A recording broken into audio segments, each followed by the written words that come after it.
Ooh, what's going on? What's going on? So I guess Terrence Crawford is suing Bob Arum, and he's trying to get himself some, extra finances, a little extra money in his pocket. And I understand a lot of people have been focusing a lot on the racial aspect of it, and the things that they were talking about how Top Rank, how they treat black fighters and how they've been treating black fighters, the fact that they don't quote promote them, they don't push black fighters. Their whole focus is in pretty much the Hispanics and the Eastern European fighters, which yes, that's all true. It's 100% true, but it's something that's been true for a very, very long time, and we've known about this. This is not something that's new. We saw how things were even when it came to somebody like a Floyd Mayweather, how they treated him. And we saw Floyd Mayweather was able to flourish as soon as he left. We saw that. So it's not something that's just like, oh my gosh, like it's groundbreaking. And people are all hyped up about the fact that he's suing Top Rank as if it's going to make some kind of change, some kind of game changer. It's not going to change anything. Like Top Rank, people act like Top Rank hasn't been sued before. Everybody sued Top Rank. Floyd Mayweather sued Top Rank. Oscar De La Hoya sued Top Rank. Everybody sued them. Mikey Garcia sued Top Rank. Jesse Vargas was in the court system, took him forever to get out of his contract. I mean, yes, people sue Top Rank. People, the U.S. government has sued Top Rank. Like everybody sued Top Rank. So Top Rank's been getting sued for decades. Manny Pacquiao had to sue Top Rank. They've been suing for decades. You know what I mean? This is not something that is just a shocker to them. This is something that they're used to. This is just another day of the week. So, but as far as the lawsuit as it pertains to Terrence Crawford is concerned, I believe he probably can win the lawsuit. But it's not for what people think. It has nothing to do with all the racial things that he has in there. I mean, nothing to do with that. I think the part that, the meat and potatoes, I guess you could say, not all this fluff, not all this extra icing on the top, whatever. That's all that is. When you're talking about the meats and potatoes of everything, I think that aspect of it, he might be able to get, his money. As far as he had a contract, he was supposed to be guaranteed 2 fights a year. I guess the second year of his extension, he only got 1 fight. That means he lost money. He lost millions of dollars. So that means they were also in breach of contract, which ironically, if he wanted to, he could have sued them at that point. If you, quote, want to be a martyr and people are treating you a certain way and you're upset about it and this, that, he could have did it then. But he chose not to. Then you're really being a martyr because now they're probably shelving you. You're not making any money. You're losing millions of dollars. Then, okay, maybe you could stand up saying like, damn, okay, Terrence Crawford's really standing up. But that's not what he did. He waited until his contract was completely over. He made sure he got the $6 million from the Sean Porter fight. He made sure he got the $4 million from the Kell Brook fight, and I think another fight as well. He made sure he got those millions. After that, then now he wants to file this lawsuit because he was treated so badly. But they probably do owe him money due to the fact that, that second year he only fought 1 time, which means they probably do owe him $4.5 million or whatever it is that they were supposed to pay him. So because of that, maybe he can make his money back because of that. And I guess also when he fought Mean Machine or whatever, he was supposed to get paid $900,000 additional dollars because like a bonus because they didn't get him the Earl Spence fight. I'm not sure why he would even think that they could guarantee him. If I guess they told him that they could get him that fight within 12 months, I'm not sure why he would believe that, just due to the fact that he's Earl Spence is not signed to Top Rank. He doesn't fight on ESPN. There's nothing about that relationship. He hasn't been able to get you any other fights with any of the major fighters from PBC. So why all of a sudden would he be able to get you the big one if he can't even get you these other ones? Doesn't make any sense. But he said, hey, you can't get it from me? Cool. I'll still fight Mean Machine. Just give me these extra funds. But I guess they didn't pay him that money that they were supposed to pay him. So that's another $900,000. So 4.5, 5, and you're looking at 5.5, almost $6 million. So there's a possibility, that he could win a lawsuit and, get a judgment where he's owed millions of dollars from Top Rank. All this extra things that is being said is all fluff. I mean, that's all I can call it. It's just extra fluff. It's like, let's get this demographic of people, the demographic of fans that he's been ignoring this entire time, that's just to try to get them behind him and to get them talking about him on a regular basis. Because no one's really, he's having an issue, I guess, and he's having a problem, according to that lawsuit, with signing with another promoter now. Because I guess he probably has a certain amount of funds or money in his head, or what he believes he's worth and what he should get paid. And these promoters are like, no. The Zone, Eddie Hearn's like, nah, we good. We're not going to sign him. Sign him for what? We can't get him what he wants. We can't get him the fighters that he wants. Then you're talking about, people talking about asking like, yeah, can this fight against Errol Spence be made? And you had people from PBC, I guess one of the media executives, talking about it's going to be difficult because, the amount of money that he's going to want, we can't give him that amount of money. He's not worth it. When you see his pay-per-views, when you see his gates, when you see his numbers, what he's doing, compared to what he's going to want, those two aren't anywhere near the same, same zip code. And when he said all these things a couple of days ago, people were trashing him about it. Oh, PBC doesn't really want the fight. PBC's hating on the fight. Errol Spence is ducking Terence Crawford. These are the things that were being said just a couple of days ago. And it's kind of ironic that Terence Crawford puts out this lawsuit, and everything this man was saying over here is the exact same things Terence Crawford is saying in his lawsuit. Ironically. That, hey, this man didn't promote me the way he was supposed to promote me. And because of that, my numbers weren't where they should be.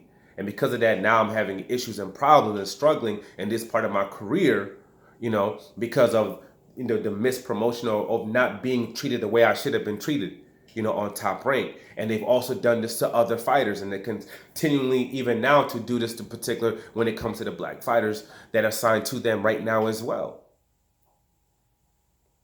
But the thing is that you knew about all this before.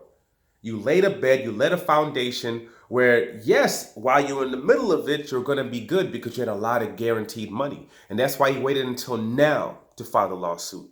Not back then when, Top Rank was technically in violation of their contract. He waited till he got all his money first. Then now he's trying to be a martyr.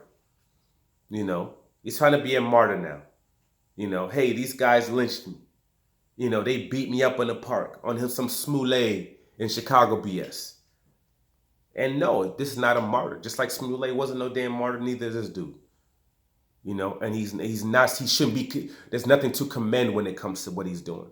All that this is him trying to get his funds that he believes he's owed and he can get. And because, if you add all this to it, it might be a situation where, because ESPN's connected to Top Rank, they're on Top, Top Rank is on ESPN. ESPN might not want to deal with that mess. Be like, yo, just pay him his money that you owed him for that one fight that he didn't fight, and let's just get this out. Let's get this out the press. So that's all that part is. I believe that's all it is. But so he wants this demographic, and he knows the demographic, and he knows the platforms that could get riled up, by him saying it, because these are the speaking points that certain people have been speaking about forever, for years. For absolutely years. While he sat back and said absolutely nothing about that. He's been quiet all these years, though, while he's on Top Rank and getting those checks, though. And he'll sit there and say, hey, Bob Arum, people don't know, Bob Arum the way that I know. And like, damn, Bob Arum keeps disrespecting you and pissing on you. Why are you letting him do that? Oh, well, people don't know Bob Arum the way that I know him. We see him, he's hanging out at barbecues with Bob Arum, dancing with Bob Arum's wife, still going to Top Rank events. He's still doing all that stuff. He's still pissing on, according to this, what we seen in that lawsuit, PBC, all of them, hey, it ain't got nothing to do with all this of why these fights aren't being made. Bob Arum just hasn't put his foot forward in doing what was necessary to get you those fights, right? So why are you still pissing on PBC events? Why are you pissing on Errol Spence versus Ugas? Why are you, quote, in the ocean looking for Errol Spence? Doing all this stuff. You're still pissing on, why were you pissing on the PBC fighters back then? If Bob Arum was the issue. It can't be both. It can't be, oh, it's the PBC fighters, they don't want to fight me, this and that. And then on the other hand, no, it's Bob Arum. He doesn't want to set up these fights for me. He doesn't want to do what's necessary in order to make these fights happen. It can't be both. It has to be one or the other. It has to be one or the other. It can't be both. Because a second, a PBC fighter was given money that made sense, and Sean Porter fought you. But Sean Porter was ducking you when they were offering him a $1 million and he was saying no. I'm not gonna fight. I'm not even gonna negotiate with you. You're offering something that asinine. But then all of a sudden, he's offered some real money and the fight gets made. So clearly it's easy to see where the issue and the problem was. And according to your lawsuit, you're saying you know where the problem was. But I think the main issue he's having right now is that he sat in there, he got all this guaranteed money. He was the second highest paid person on Top Rank. Okay, which is also kind of like you're saying that he's racist and all this other stuff, but you're getting paid the second most amount of money. You're getting paid when it comes to guaranteed money. You're top 10, one of the highest paid fighters in boxing. So, I don't know, whatever.